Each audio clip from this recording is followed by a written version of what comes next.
आइए April month का जितना भी इम्पोर्टेंट करेंट अफेयर्स है उसको अभी हम लोग कवर करते हैं। तो पहला है कि जनगणना 2027 के बारे में है। तो जनगणना 2027 जो है यह 1 अप्रैल 2026 से शुरू हो चुका है और इसका पहला चरण जो है घरों की गणना करना है। तो कब से कब तक रहेगा? 1 अप्रैल 2026 से अक्टूबर 2026 तक जो है पहला चरण चलेगा। दूसरा चरण जो है, इसका दूसरा चरण अक्टूबर 2026 से फरवरी 2027 तक जो है यह चलने वाला है। यह भारत की 16वीं जनगणना है और आजाद भारत की जो है 8वीं जनगणना है और नागरिक ऑनलाइन पोर्टल पर जो है स्वयं जानकारी भर सकते हैं इस जनगणना के माध्यम से। यह ऑनलाइन माध्यम से पहली बार जनगणना होने वाली है और अंतिम आंकड़ा कब आएगा? मार्च 2027 में जो है इसका अंतिम आंकड़ा आएगा।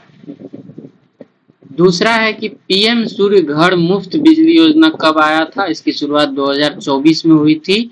3 किलोवाट तक लगाने पर जो है 78,000 रुपया जो है सरकार के तरफ से मिलता था। नेक्स्ट है कि मार्च 2026 में लामित्यो युद्ध अभ्यास का 11वां संस्करण कहाँ पे किसके किसके बीच में हुआ? तो ये जो है भारत और सेशेल्स के बीच में हुआ है।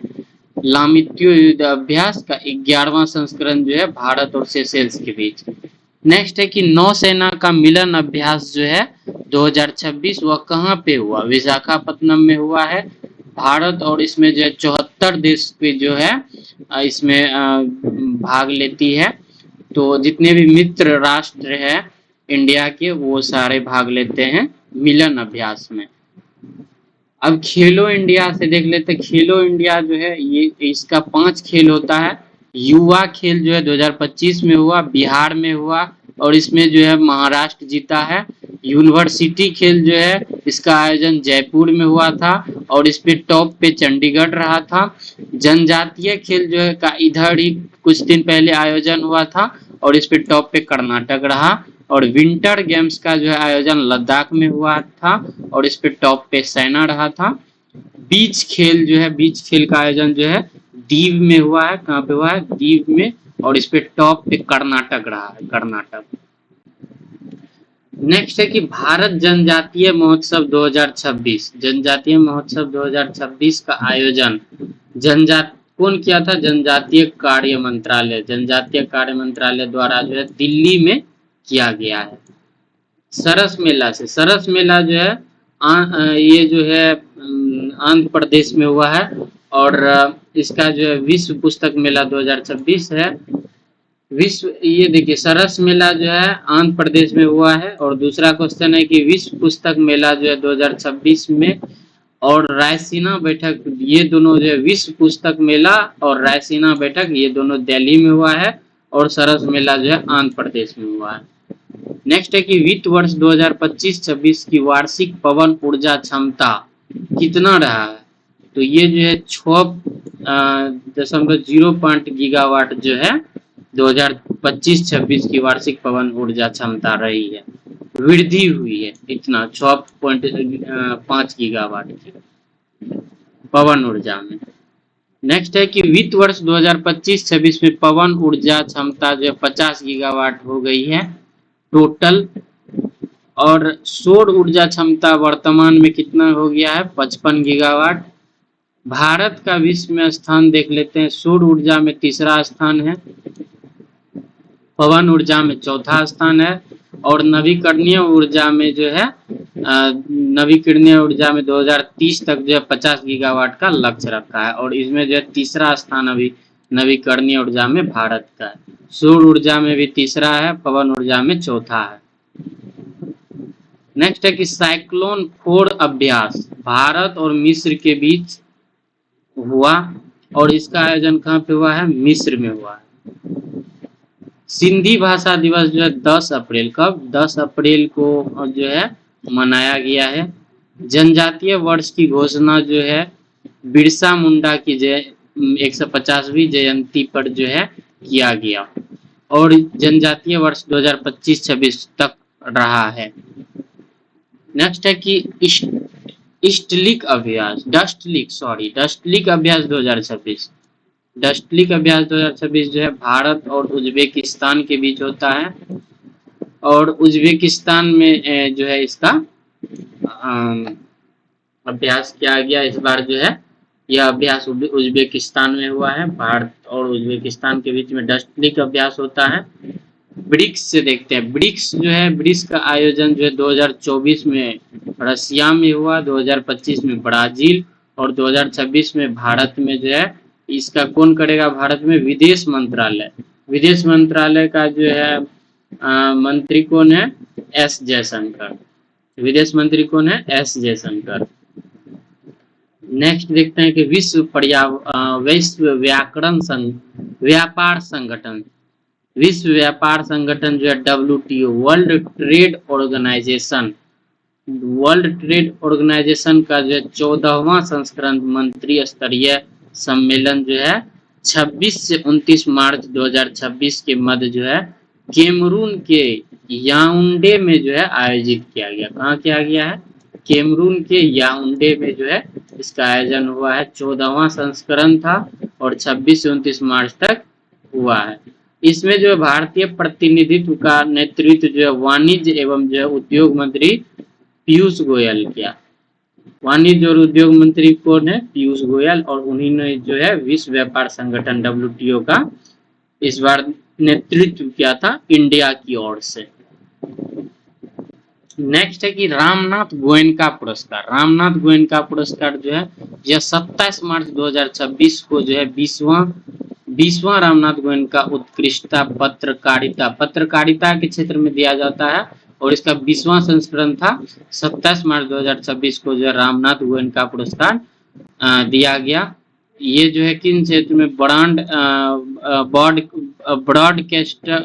ब्रॉडकास्टर और डिजिटल हिंदी श्रेणी में जो है सर्वाधिक संगठन BBC न्यूज को जो है सम्मानित किया गया। 2025 में किसको दिया गया था रामनाथ गोयनका पुरस्कार? यह जो है रामनाथ गोयनका पुरस्कार जो है मृदुलिका झा को जो है 2025 में दिया गया। 35वां सरस्वती सम्मान 2026।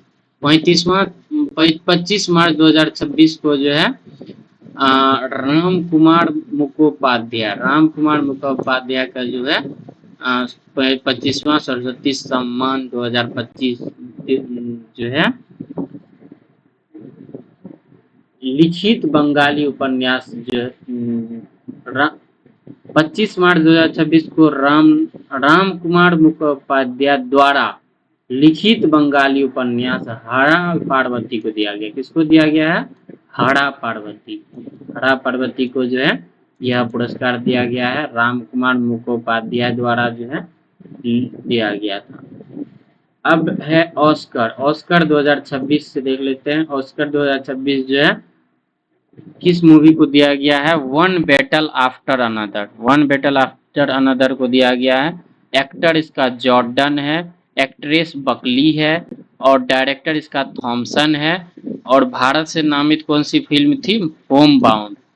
इसको फिर से देख लेते हैं। 58वां ऑस्कर 2026 को किस मूवी को दिया गया है? One battle after another. Actor कौन है? जॉर्डन। एक्ट्रेस कौन है? बकली। डायरेक्टर कौन है? थॉमसन इसका डायरेक्टर है। और भारत से कौन सा नामित था? Homebound. 57वां ऑस्कर अवार्ड 2025 में दिया गया। ये 58वां संस्करण था 2026 का, और ये जो है 25 का जो है 57वां है। ये इसमें भी फंसा सकता है। अगर दे देगा कि 57वां ऑस्कर अवार्ड के बारे में, तो आपको जो है 25 का जो है बताना है। 58वां आएगा तो 26 का बताना है।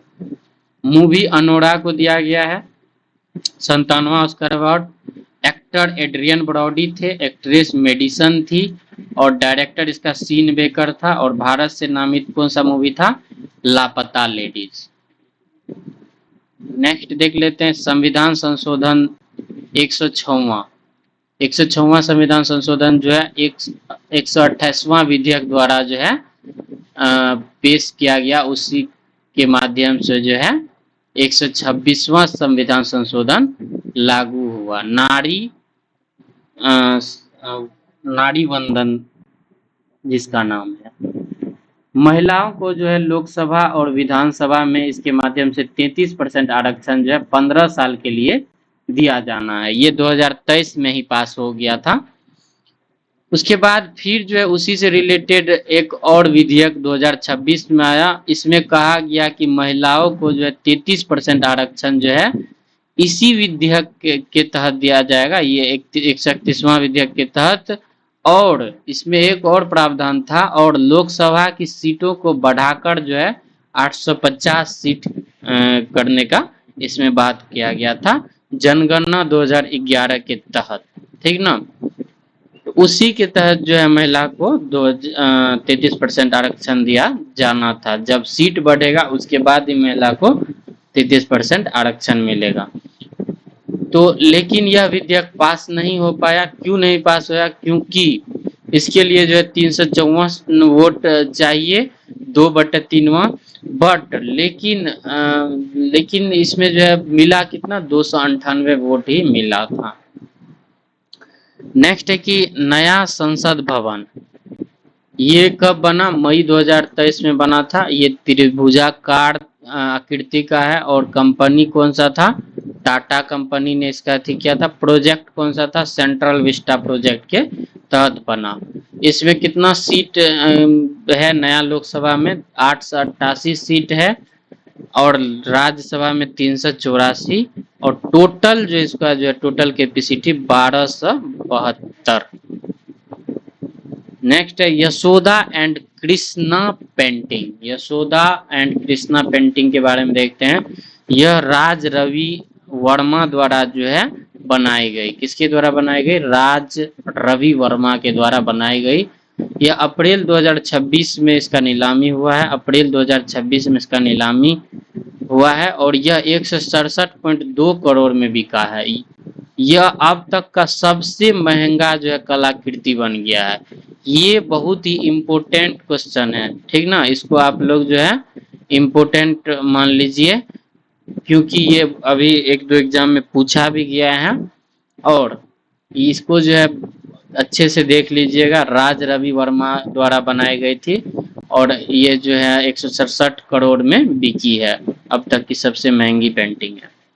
समान नागरिक संहिता आजादी से पहले किसको मिला था? गोवा को जो है इसमें गोवा में लागू हुआ था समान नागरिक संहिता। और आजादी के बाद जो है उत्तराखंड में लगा था, और कुछ दिन पहले ही इधर गुजरात में जो है, गुजरात में भी क्या कहते हैं, समान नागरिक संहिता लागू हो गया है। तो इसमें कॉन्सेप्ट क्लियर रखिएगा कि आजादी से पहले गोवा को मिला था, और आजादी के बाद उत्तराखंड और गुजरात। अगर पूछ दे कि गुजरात कौनवा है, तो तीसरावा भारत का राज्य है जिसमें जो है समान नागरिक संहिता लागू हो चुकी है।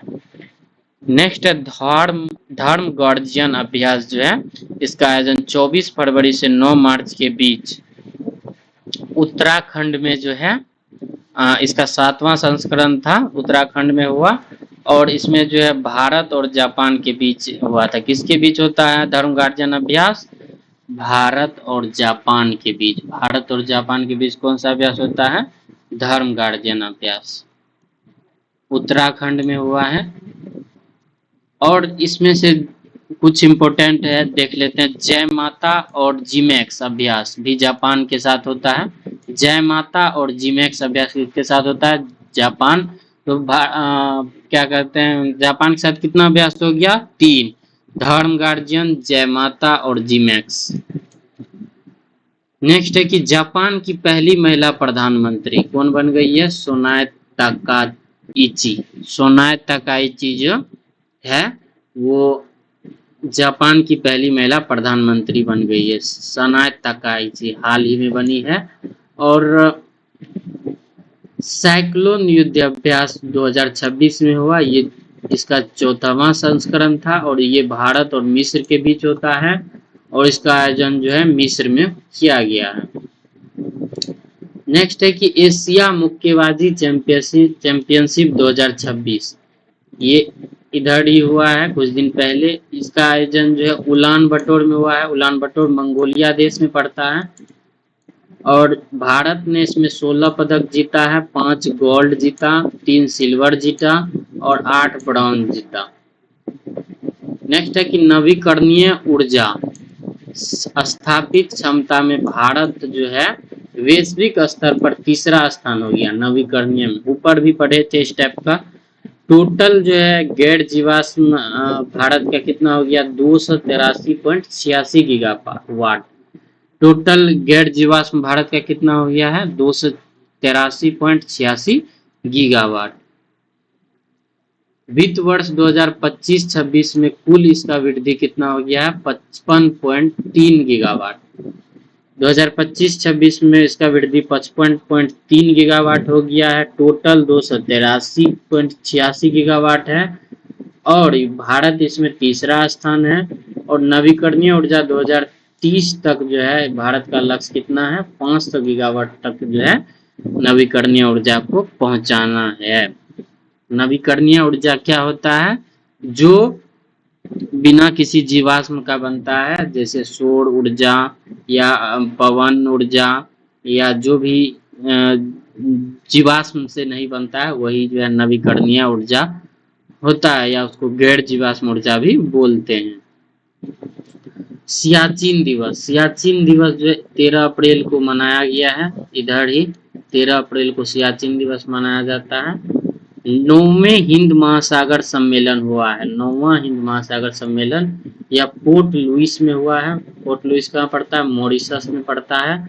9वां हिंद महासागर सम्मेलन पोर्ट लुइस हिंद महासागर मॉरिशस में हुआ है। दोस्ती अभ्यास किनके बीच होता है भारत, श्रीलंका और मालदीव।